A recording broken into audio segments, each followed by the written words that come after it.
با فیض و به احسانش ماهی رمضان آمد، با رزق فراوانش ماهی رمضان آمد.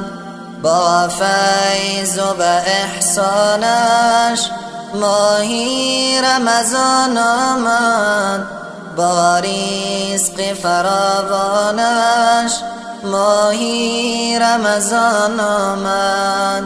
زین امر خداوندی سر پیچ مکن هرگز، زین امر خداوندی سر پیچ مکن هرگز. ای بنده به فرمانش ماهی رمضان آمد، ای بنده به فرمانش ماهی رمضان آمد.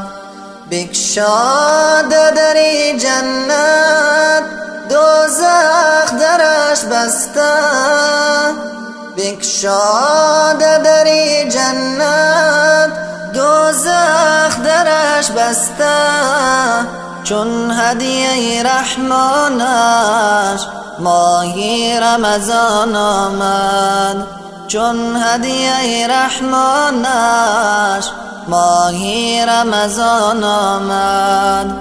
از تشنگی ترسانی و از گشنگی لرزانی، از تشنگی ترسانی و از گشنگی لرزانی. الله کند آسانش ماهی رمضان آمد، الله کند آسانش ماهی رمضان آمد. یک ماه به ما مهمان، یک ماهی پر از احسان، یک ماه به ما مهمان، یک ماهی پر از احسان. من مای پشیمانش ماهی رمضان آمد، من مای پشیمانش ماهی رمضان آمد.